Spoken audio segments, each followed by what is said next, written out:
খবর শুনছেন বিশ্ব সংবাদ চ্যানেল থেকে। আজ জানাবো পশ্চিমবঙ্গ দেশ বিদেশের বাছাই করা গুরুত্বপূর্ণ তাজা সংবাদ। খবর শুরুতেই জানিয়ে দেব সংবাদ শিরোনাম, পরে বিস্তারিত। তৃণমূলের ব্যাংক অ্যাকাউন্ট মামলায় বড় স্বস্তি, হাইকোর্টের রায়ে হস্তক্ষেপ করল না সুপ্রিম কোর্ট। বিদেশ যাত্রার অনুমতির পরেই স্বস্তি, 16টি মামলার মধ্যে বাকি 3টিতেও 31শে আগস্ট পর্যন্ত রক্ষা কবচ পেলেন অভিষেক বন্দ্যোপাধ্যায়। মমতার গাড়ি ঘিরে বিক্ষোভের প্রতিবাদ কর্মসূচিতে ঋতব্রত তৃণমূলের 3 বিধায়ক, 20 থেকে 23 জনের পুরোদস্তুর নিন্দা। বাঁকুড়া সফরে মুখ্যমন্ত্রী শুভেন্দু অধিকারী, পশ্চিমাঞ্চল উন্নয়ন দপ্তর নিয়ে রিভিউ বৈঠক করবেন মুখ্যমন্ত্রী। শ্যামবাজারের নেতাজি মূর্তিতে মালা দিলেন প্রাক্তন মুখ্যমন্ত্রী মমতা বন্দ্যোপাধ্যায়, গাইলেন জাতীয় সঙ্গীত। গেরুয়া থেকে ফের সাদা হলো একাডেমি অফ ফাইন আর্টস, প্রশাসনের থেকে সাড়া না পেয়ে হাত লাগালেন শিল্পীরাই। লেভেল ক্রসিংয়ে বিকল লরি, দাঁড়িয়ে পড়ল ট্রেন, পুলিশের হাতের জোরে সরল বিকল 4 চাকা, ভাইরাল ভিডিও। বন্ধ দরজার নেপথ্যে উঠতি মডেলের সঙ্গে ঘনিষ্ঠতা, বইয়ের কানে যেতেই বেজায় অশান্তিতে টলি অভিনেতা। ভোটার তালিকা থেকে নাম বাদ যাওয়া নিয়ে বড় নির্দেশ, ট্রাইব্যুনালের কাজ নিয়ে নির্বাচন কমিশনকে ভৎসনা সুপ্রিম কোর্টের। ভয়াল ভূকম্পনে লাশের পাহাড়, সেকেন্ডে ধুলো হয়ে গেল 1600টি বাড়ি, জারি জরুরি অবস্থা, এখনই মৃত্যু। আবাসের টাকা পেয়েছেন অযোগ্যরা, 12,500কে নোটিশ, কড়া পদক্ষেপের হুঁশিয়ারি দিলীপ ঘোষের। 15 বা 16 আগস্টের আগে আধার KYC না করলে কি হবে জানুন ইন্ডিয়ান HP গ্যাস ও ভারত গ্যাসের নিয়ম। উনি সত্যিকারের নায়ক, ওর সাহসকে স্যালুট। ছাত্রনেতা দেবেন্দ্রর পাশে অভিজিৎ, গর্জে উঠলেন পুলিশের বিরুদ্ধে। মমতার ছবি ছাড়া 10 ভোটও যুক্ত না, ভাঙছে কি তবে ঋতব্রত শিবির? জাপানি শহর ঢেকেছে ধোঁয়ার চাদরে, কালো ছাইয়ের প্রবাহ মেক্সিকোয়, 2 আগ্নেয়গিরির রুদ্ররূপে রইল ভিডিও। মহারাষ্ট্র দক্ষিণ ভারত থেকে ইউপিতে আসছে বিনিয়োগ, কংগ্রেস ও সপা সরকারকে একহাত নিলেন যোগী আদিত্যনাথ। ভয়াবহ ভূমিকম্পে কলম্বিয়ায় হাহাকার, তাসের ঘরের মতো ভাঙছে বাড়ি, মৃত অন্তত 111।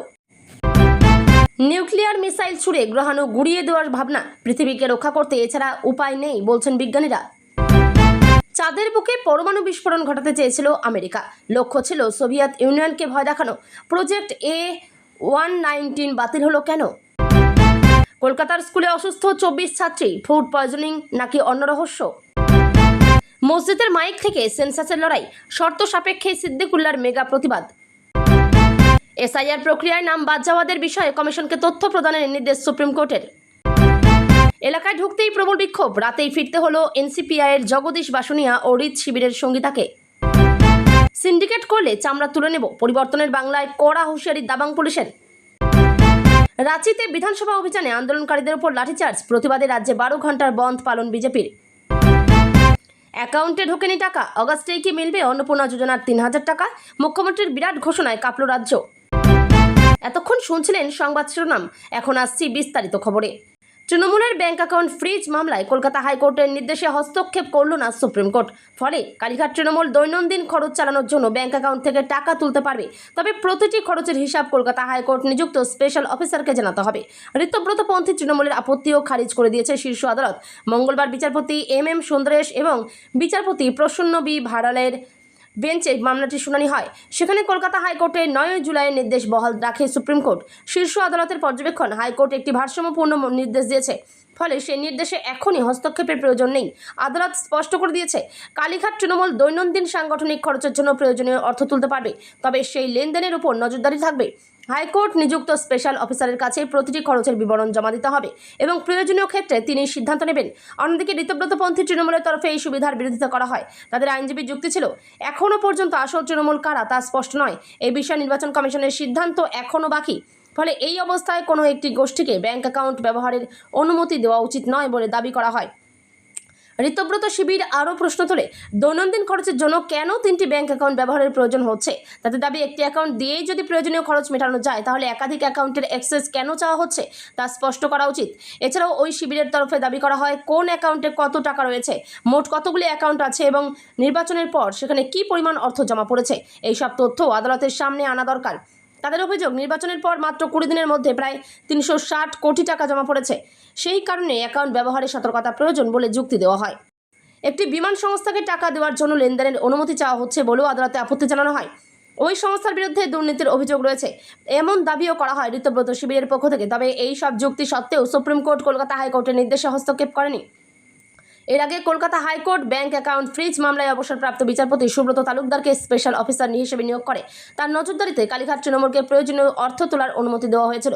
পাশাপাশি প্রতিদিনের খরচের হিসাব আদালতকে জানানো বাধ্যতামূলক করা হয়।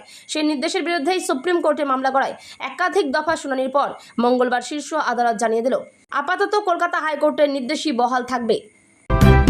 সোমবারই সুপ্রিম কোর্টের তরফে বিদেশ যাওয়ার অনুমতি পেয়েছিলেন তৃণমূলের সর্বভারতীয় সাধারণ সম্পাদক অভিষেক বন্দ্যোপাধ্যায়। আর তার ঠিক পরের দিনই মঙ্গলবার কলকাতা হাইকোর্টে জোড়া স্বস্তি পেলেন তিনি। এদিন হাইকোর্টে অভিষেকের বিরুদ্ধে দায়ের হওয়া 16টি মামলার মধ্যে বাকি থাকা 3টি মামলাতেও আগামী 31 আগস্ট পর্যন্ত অন্তর্বর্তী রক্ষা কবচ মঞ্জুর করেছে আদালত। কোন কোন মামলার শুনানি ছিল মঙ্গলবার? এদিন কলকাতা হাইকোর্টের বিচারপতি সৌমিক ভট্টাচার্যের একক বেঞ্চে কলিতলা থানা, বিষ্ণুপুর থানায় এবং ভবানীপুর থানায় অভিষেকের বিরুদ্ধে রুজু হওয়া মামলাগুলির শুনানি ছিল। এর আগে এই 16টি মামলার মধ্যে 13টিতে ইতিমধ্যে রক্ষা কবচ পেয়েছিলেন অভিষেক।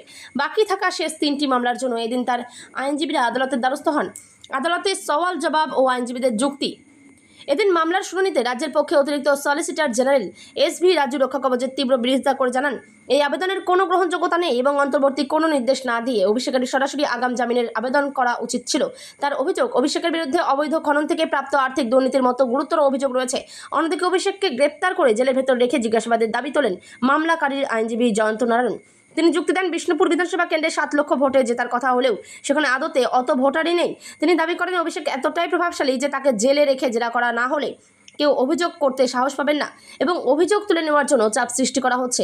বিচারপতির পর্যবেক্ষণ ও প্রশ্ন মামলাকারীর আইনজীবীর এই যুক্তি এক প্রকার উড়িয়ে দিয়ে বিচারপতি সৌমিক ভট্টাচার্য প্রশ্ন তোলেন, এখন পরিস্থিতি বদলেছে। উনি যদি এতটাই প্রভাবশালী হন তাহলে আমতলায় ওর পার্টি অফিস কেন ভাঙা হলো? আদালতকে কেন হস্তক্ষেপ করতে হলো? সেই সময় অ্যাডভোকেট জেনারেল সুরজিৎ মিত্র আদালতকে জানান যে ভাঙচুর হওয়া সম্পত্তি লিভস অ্যান্ড বাউন্সের নয়। এর উত্তরে বিচারপতি স্পষ্ট ভাষায় বলেন, আমাদের উচিত নয় বাস্তব অস্বীকার করা। রাজনৈতিক পটভূমি না বদলালে আপনারা কি এই কাজ করতে পারতেন? বিচারপতির আরও পর্যবেক্ষণ, এফআইআর দায়ের করতে দেরি হলে আদালত নিশ্চিতভাবেই তাতে হস্তক্ষেপ করবে। শেষ পর্যন্ত কী নির্দেশ দিল হাইকোর্ট? রাজ্য ও অন্যান্য পক্ষের আইনজীবীরা কেস ডায়েরি পেশ না করে কোনো নির্দেশ না দেওয়ার আর্জি জানালেও সমস্ত দিক বিচার করে বিচারপতি সৌমিক ভট্টাচার্যের একক বেঞ্চ আগামী 31 আগস্ট পর্যন্ত অভিষেক বন্দ্যোপাধ্যায়কে এই মামলায় রক্ষা কবচ প্রদান করেছে।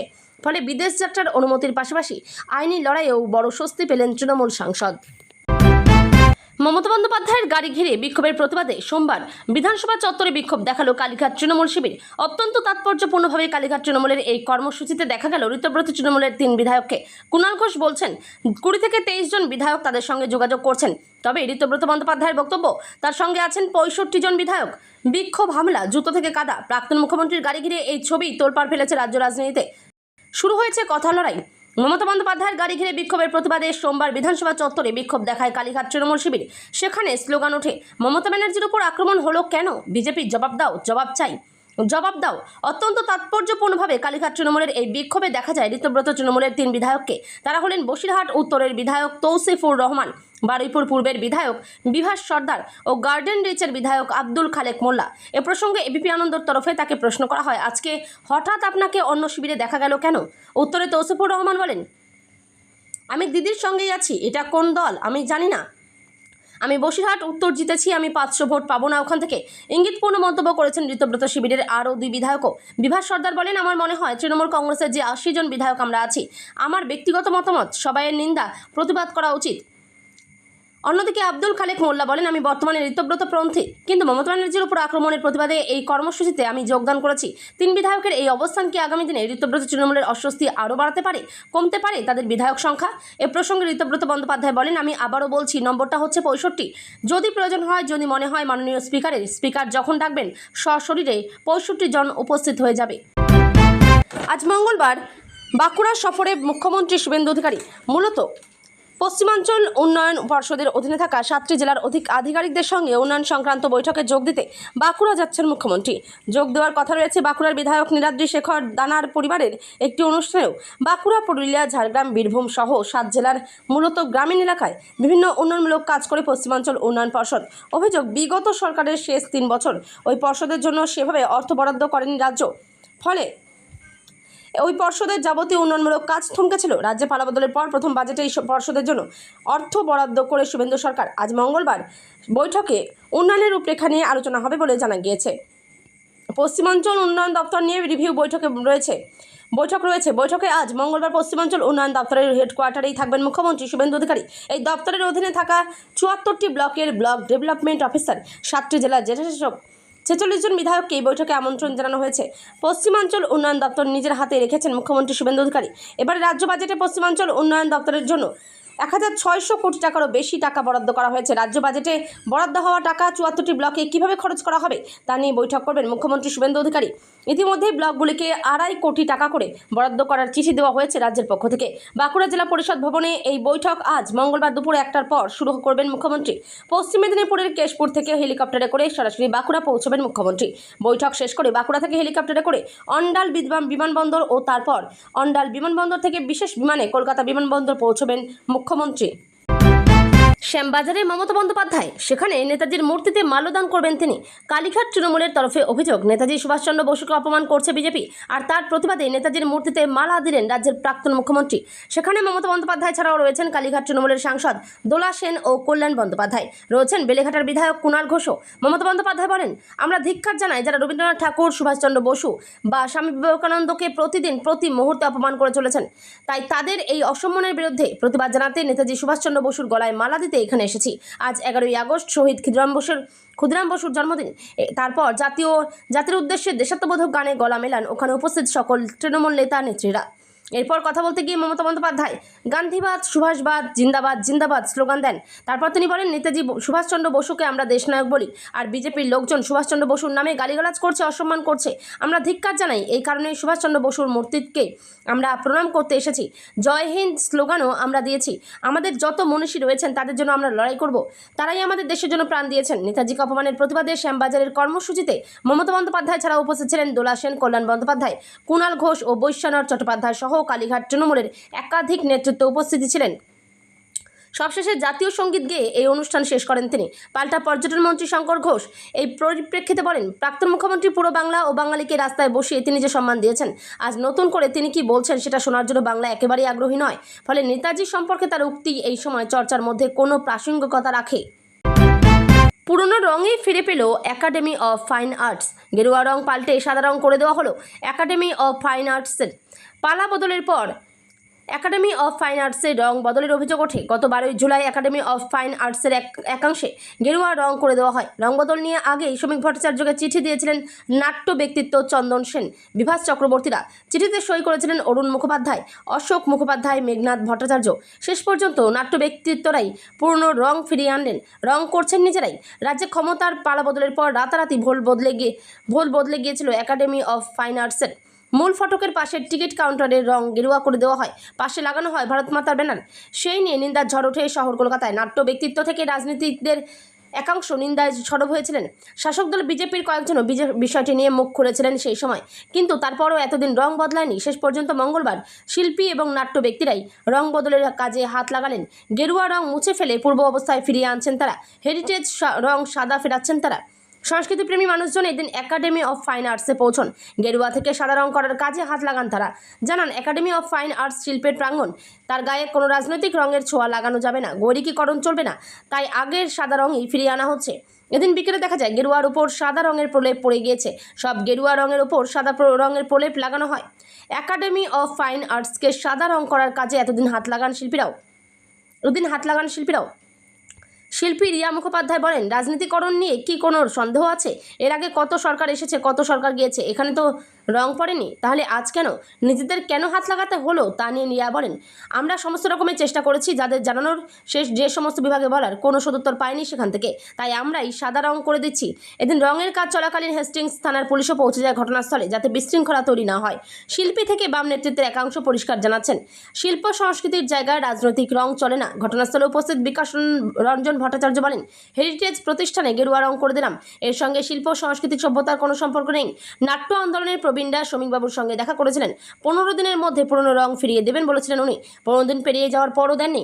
আমার মিটিং করে ঘোষণা করেছিলাম যে রং ফিরিয়ে না দিলে আমরা করব, ওরা দেননি। তাই নাট্যকর্মীদের সঙ্গে মিলে পুরনো রং ফিরিয়ে দিলাম।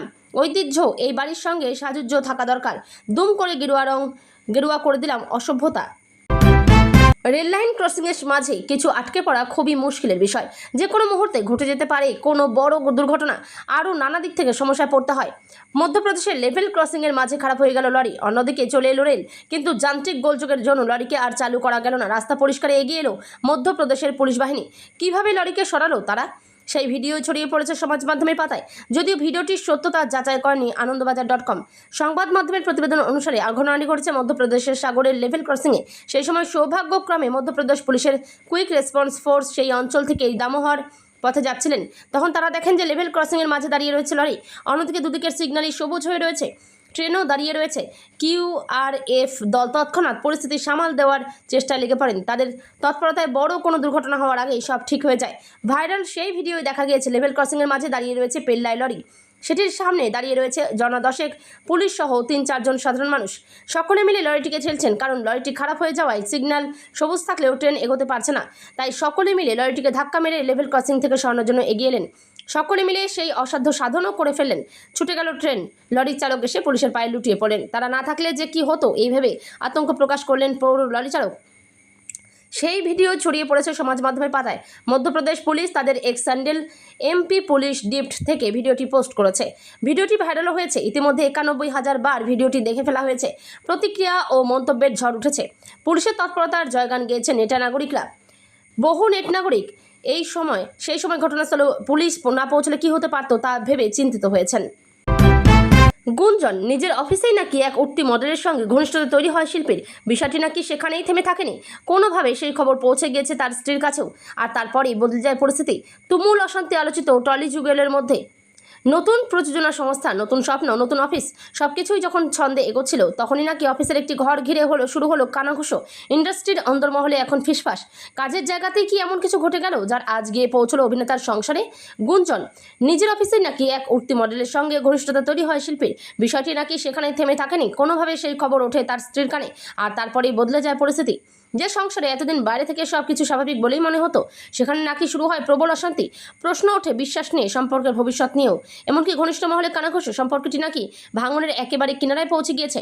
তবে আসল ঘটনা কি? সত্যিই কি ঘটেছে কোনো বিশেষ ঘটনা, নাকি সামান্য একটি ঘটনাকে ঘিরেই তৈরি হয়েছে রটনা? সেই উত্তর অবশ্য অজানা। তাই আপাতত যা রয়েছে তা শুধুই ইন্ডাস্ট্রির অন্দরমহলের ফিসফাস। সম্পর্কের মেঘ কি কেটে যাবে, নাকি এই তৃতীয় ব্যক্তির গল্পেই বদলে যাবে তাদের জীবনের পরবর্তী অধ্যায়? সব কিছুর ঊর্ধ্বে গিয়ে নাকি একসঙ্গে থাকার চেষ্টা চালিয়ে যাচ্ছেন যুগলে?